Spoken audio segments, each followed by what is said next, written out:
Mr. Ellzey. Thank you, Mr. Chairman. My apologies to my colleagues. I'm cutting in line. Appreciate it. Administrator Milgram, it's good to see you again. Hard to believe another year has passed of this devastating issue that we have in our country. You know, 47,000 men died in Vietnam, 33,000 in Korea. That was over the course of 23 years. And we equal that every year just in the loss of fentanyl. So if you want to take fentanyl plus fentanyl poisonings plus overdoses in 1 year, it equals all the wars since World War II combined. That is a war. And that's a proxy war being put on us by China, being administered by the cartels in Mexico. Put another way, if you crashed an Airbus 321 from one airline every day in this country, do you think this body would act? Do you think the international community would act?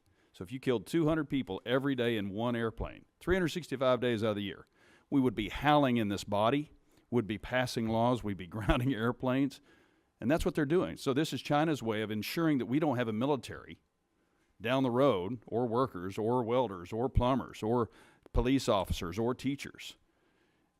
On December 6, 1941, we were at war with Japan. We just hadn't declared it yet. And right now we're at war with the cartels at least, and you're at the front line of that job. So I want to thank you for what you and your team do every day and everybody who wears the badge. And I'd also like to say that just yesterday in my state, you worked very closely with local law enforcement in Georgetown, Texas, the local sheriff, the local police department, and you caught a guy who had two kilos of meth, 1 kilo of heroin, and 10 pounds of fentanyl. How many people would that kill? Congressman, I would have to do the math for you with our lab, but I can tell you tens of thousands. Tens of thousands. Yes. And so this, I just want to point out, I really don't have a question, especially in lieu of the time that I've been granted.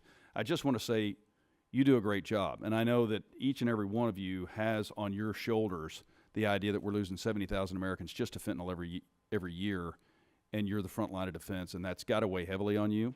And I appreciate the sacrifice that each and every one of you make, the stops that you're making, the work you do with local law enforcement. I went to visit your station in Dallas, right next to the FBI, that it takes a partnership with local and federal law enforcement, and your job never ends. And so other folks have some questions for you.